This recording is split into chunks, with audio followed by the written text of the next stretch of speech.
기도하겠습니다. 사랑과 은혜가 많으신 하나님, 겸손하게 주님의 말씀을 선포할 수 있도록 저의 입술을 주관하여 주시옵소서.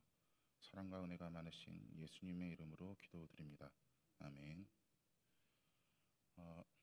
우리는 살아가면서 삶의 기준을 하나 세우는데요. 대부분의 사람들이 그 기준을 행복으로 정합니다. 그래서 사람들은 행복한 삶을 꿈꾸며 삽니다. 이 행복의 사전적 의미를 살펴보면 생활에서 충분한 만족과 기쁨을 느끼며 흐뭇한 상태가 지속되어지는 것이라고 합니다. 이러한 사전적 의미를 염두에 두었을 때 여러분은 어떠신가요? 생활에서 충분한 만족과 기쁨을 느끼고 계십니까? 아마 이렇게 사전적인 의미만 두고 우리가 얘기한다면 우리는 행복한 삶을 살아가고 있다고 얘기할 수가 없습니다. 오늘은 우리의 삶에서 행복이 도대체 무엇인가라는 것을 오늘의 본문을 통해서 찾아보고자 합니다. 오늘의 본문은 사사기의 내용입니다. 1장에서부터 가나안의 정복의 전쟁이 시작됩니다. 하나님께서는 가나안에 사는 모든 족속을 몰아내라고 명령하셨습니다. 그래서 유다 지파가 가장 먼저 하나님의 명령을 수행합니다. 예루살렘을 치고 헤브론을 점령합니다. 갈렙은 하나님의 명을 수행하기 위해 주변의 족속들을 몰아내는 전쟁을 같이 하고 있었습니다. 이제 드비를 점령해야 하는데 그 과정에서 바로 운니엘과 갈렙의 딸 악사가 오늘 본문 이야기에 등장합니다. 운니엘은 사사로 알고 있지만 오늘의 본문에서는 사사가 되기 전의 이야기입니다. 이 점령해야 하는 드빌의 주민들은 만만치 않은 상대였습니다. 드빌에는 아낙의 후손들이라고 하는 사람들이 살고 있었습니다. 이들은 거인이며 용맹한 용사였으며 쉽게 공격할 수 있는 상대가 아니었습니다. 자신의 딸까지 주겠다고 하는 것은 이 당시 문화에서는 흔한 일이 아니었고 그만큼 정말 점령하기 어려웠던 도시였음을 추측할 수가 있습니다. 이때 바로 갈렙의 아우 그나스의 아들 운니엘이 나타납니다. 운니엘이 드비를 점령하고 갈렙은 약속대로 자신의 딸 악사를 운니엘에게 줍니다. 그리고 다음과 같은 일이 일어납니다. 사사기 1장 14절에서 15절 제가 읽어드리겠습니다. 악사가 출가할 때 그에게 청하여 자기 아버지에게 밭을 구하고자 하니 나귀에서 내림에 갈렙이 묻되 내가 무엇을 원하느냐 하니 15절 이르되 내게 복을 주소서 아버지께서 나를 남방으로 보내시니 샘물도 내게 주소서 하매 갈렙이 윗샘과 아랫샘을 그에게 주었더라. 아멘. 악사는 운니엘에게 아버지로부터 밭을 요구하자고 이야기하며 나귀에서 내립니다. 우선 이 시대의 풍습을 보면 딸이 아버지에게 재산을 요구하는 경우가 거의 없었습니다. 성경은 이 악사의 행동을 좋게 보지는 않습니다. 본문을 보면 그에게 청하여 라는 말씀이 있는데 청하다는 수트라는 동사입니다. 이 뜻은 미혹하다, 유혹하다, 옳지 않는 일을 부추기다 라는 의미로 부정적인 뜻으로 많이 쓰여지는 단어입니다. 왜 이것이 이런 옳지 않은 일인가 하면 그 이유는 15절에서 내게 복을 주소서라는 문장으로 추측할 수가 있습니다. 이 15절에 복이라는 단어는 베레카라는 단어인데요. 축복이라는 추상적인 의미도 가지고 있지만 축복과 관련된 선물이라는 구체적인 의미를 나타내기도 합니다. 여기서는 축복의 의미가 아니라 바로 예물, 선물의 의미로 쓰인 것이며 결혼에 대한 지참금이나 물질적인 선물을 달라고 한 것입니다. 그리고 15절 뒷부분을 보면 나를 남방으로 보내시니라는 구절이 있는데요. 여기서 보내시니라고 쓰인 단어 나탄이라는 단어는 보내다가 아닌 주다의 의미로 번역을 해야 합니다. 그래서 15절을 다시 한번 해석한다면 나에게 물질적인 선물을 주소서 나에게 남방을 주셨으니 샘물도 내게 주소서 이렇게 보아야 합니다. 이 구절은 왠지 욕심이 많은 자식들의 목소리 같지 않으신가요? 갈렙은 이미 이들에게 남방의 땅을 주었는데 어떤 물질적인 선물을 더 달라고 요구하고 있는 것을 볼 수가 있습니다. 악사는 남방의 땅을 받았음에도 물질적인 축복, 먹고 살기 위한 선물을 갈렙에게 요청했습니다. 그것은 바로 우물이었습니다. 하지만 악사가 우물을 요구한 것은 악사의 입장에서는 나쁘게만 볼 수가 없습니다. 왜냐하면 갈렙이 준 땅은 남방 지역인데 면적의 60%가 사막으로 되어 있는 땅입니다. 네겝 광야라고 하지만 광야라고 하기보다는 황무지, 황야에 가깝습니다. 이곳은 1년 강수량이 200에서 300mm에 불과합니다. 우리나라의 연평균 강수량은 1200mm이고 전 세계 연평균 강수량은 800mm인 것을 보면 농사도 제대로 지을 수 없는 건조한 지역이라는 것을 알 수가 있습니다. 그런데 재미있는 사실은 네겝의 중심 지역의 토양은 레스라는 토양인데요. 물만 잘 공급하면 아주 비옥한 농토가 될 수 있는 땅인 것입니다. 브엘세바나 그 외 극히 드문 곳에서 바로 우물을 만들어 일부 밭으로 아브라함 때부터 쓰고 있음을 우리는 성경에서 쉽게 확인할 수 있는 사실인데요. 정말 마르고 마른 땅, 살기 어려운 땅이었고 악사는 그것을 알고 있었기에 우물을 선물로 요청한 것이 아닐까 하는 생각이 들었습니다.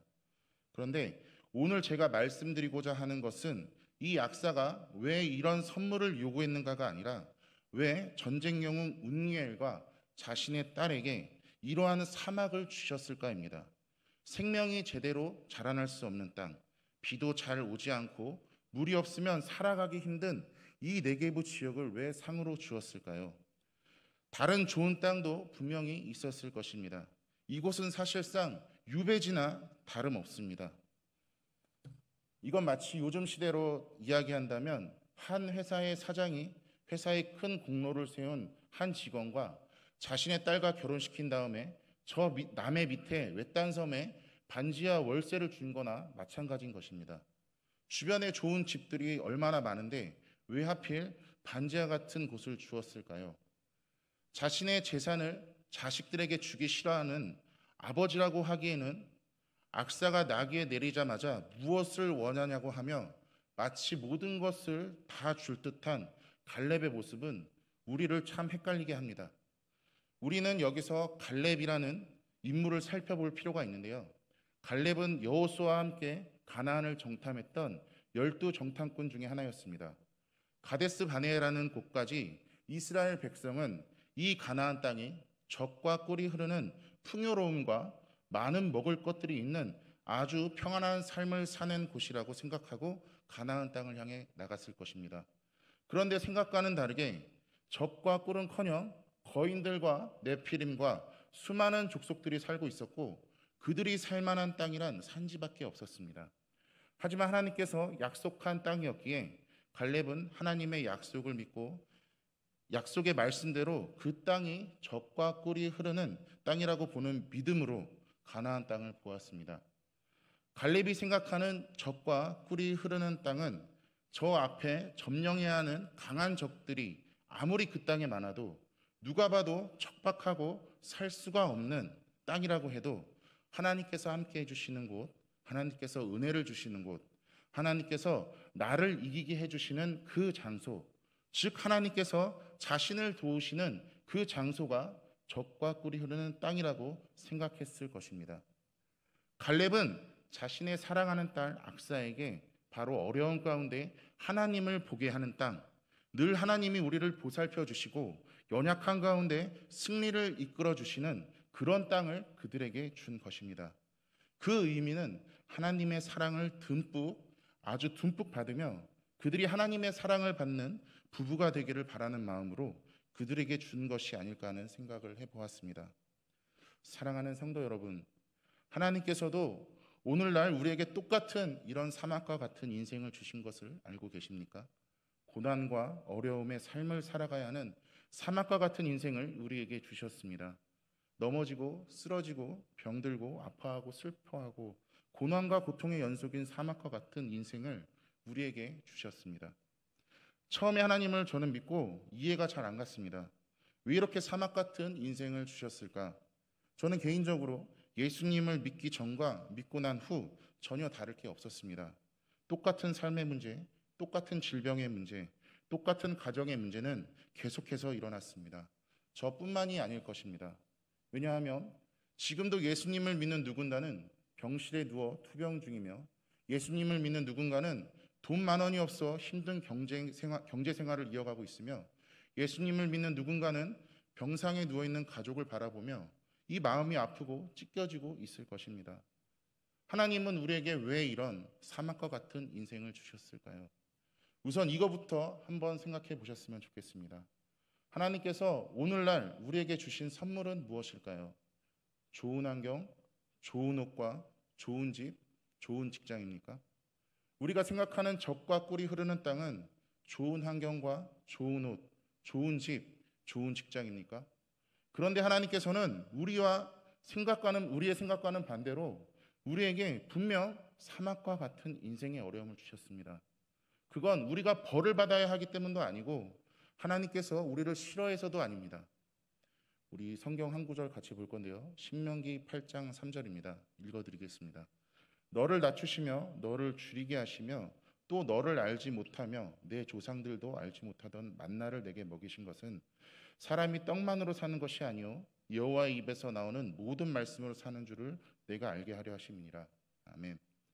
하나님께서는 이스라엘 민족에게 만나를 주시면서 이 만나가 너희를 살리는 게 아니라 이 만나를 주시는 여호와 하나님께서 그들을 살게 해주심을 깨닫기를 바라셨습니다.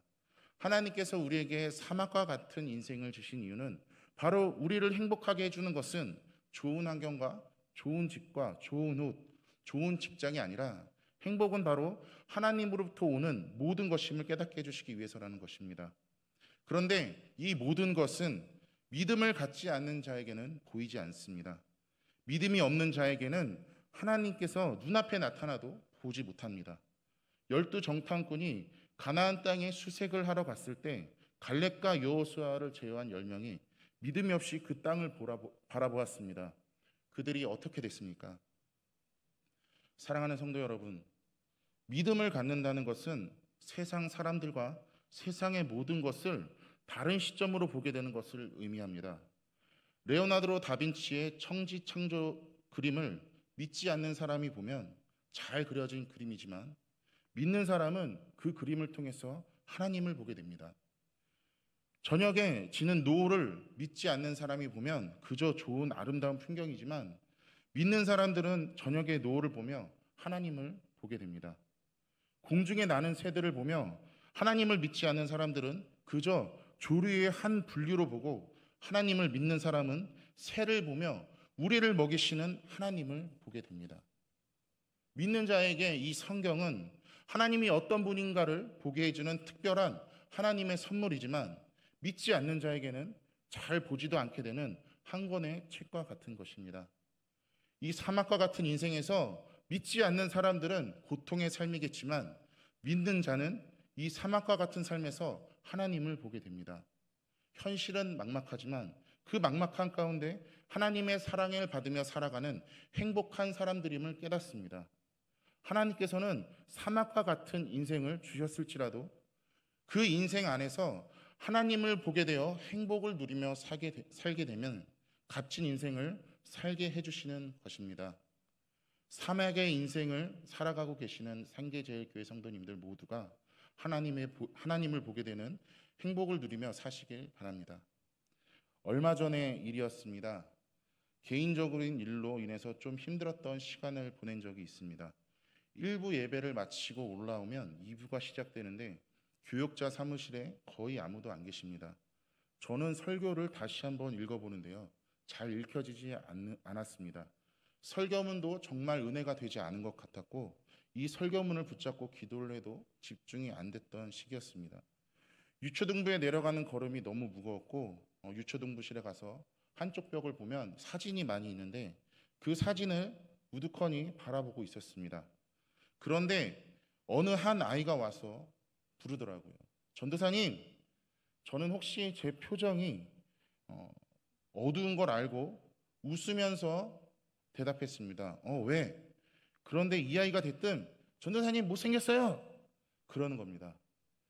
그런데 그 아이의 전도사님 못생겼어요 라는 말에 저는 이상하게 위로를 받았습니다. 또 한 친구가 와갖고 전도사님 부르는 거예요. 그리고 못생겼어요 이러면서 막 웃는 거였습니다. 근데 그 모습이 이상하게 저한테는 위로가 되었습니다. 저쪽에서 한 명이 너무 밝게 웃으면서 달려오고 있었습니다. 이 아이가 어떻게 놀릴 걸지 저는 알고 있었습니다. 그런데 이 달려오는 모습에서 저는 또 위로를 받았습니다. 저는 그때 아이들을 통해서 위로를 받았습니다. 이 아이들은 저한테 못생겼다며 사막 같은 말을 던졌습니다. 하지만 아이들의 놀림 속에서 제가 무엇을 보았을까요? 아이들이 사막 같은 이 못생겼다는 말에 저는 무엇을 느끼고 있었을까요? 바로 이 아이들이 나를 이렇게 좋아하는구나. 아이들이 비록 못생겼다고 그런 거짓말까지 하면서 나랑 친해지고 싶어 하는구나. 그 아이들의 사막 같은 말 안에 숨겨져 있는 아이들의 진심. 전도사님 좋아요. 놀아주세요. 전도사님 좋아요. 같이 장난치며 놀아요. 하나님께서는 저의 이 사막 같은 상황에서 아이들을 통해 하나님을 보게 하신 것입니다. 이 아이들의 숨겨진 진심을 통해 저를 위로하시는 하나님의 사랑을 보게 하셨습니다. 돌이켜보면 여러분에게 이러한 일들이 많이 있었을 것입니다. 사막 같은 인생을 주셨지만 이렇게 날마다 하나님께서 매일매일 공급해 주시는 행복들도 많이 있었을 것입니다. 먹고 사는 문제로 힘들지만 같이 먹고 사는 가족들을 보며 우리는 위로를 받고 힘을 받습니다. 자신이 아플 때면 하나님께서 얼마나 자신을 사랑하는지를 주변 사람들을 통해서 그 사랑을 전해 주십니다. 사업에 실패한 한 가정의 가장이 한강다리 위에 뛰어내릴까 그런 죽음의 고민을 하고 있을 때 하나님께서는 그 사람을 살리기 위해 그 자녀의 전화 한 통으로 희망을 갖게 하십니다.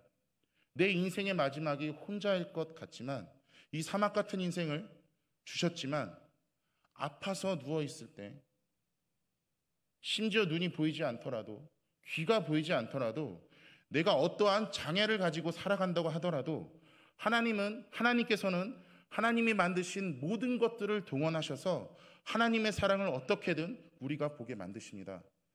하나님 아버지께서는 이 하나님의 사랑을 보여주시기 위해 자신의 하나뿐인 아들 예수까지 십자가에 못 박으시면서 하나님의 사랑을 보여주셨다는 사실을 우리는 꼭 기억해야 합니다. 사랑하는 성도 여러분, 인생을 살아가면서 고난과 역경이 난무하는 사막 같은 인생을 주신 것 같지만 돌이켜보면 우리의 인생은 어려움 속에 하나님을 보는 즐거움이 있었으며 슬픔 중에 하나님께 주시는 위로가 있었으며 배고픔 속에 하나님께서 주시는 나눔의 행복이 있었습니다. 코로나 그리고 아픔으로 그리고 삶의 어려움으로 사막의 인생을 살아가시는 여러분 모두에게 비록 어려운 상황이지만 이러한 상황에서 하나님께서 하나님을 바라보게 하시는 그 순간순간들을 놓지 마시고 우리의 고된 삶에서 하나님을 바라보는 행복을 누리며 사시는 상계제일교회 성도님들 되시기를 주님의 이름으로 축원합니다. 기도하겠습니다. 사랑과 은혜가 많으신 하나님, 우리 사랑하는 상계제일교회 성도님들의 힘든 인생 속에서 오직 하나님을 보게 하는 행복을 주시옵소서. 사랑과 은혜가 많으신 예수님의 이름으로 기도드립니다.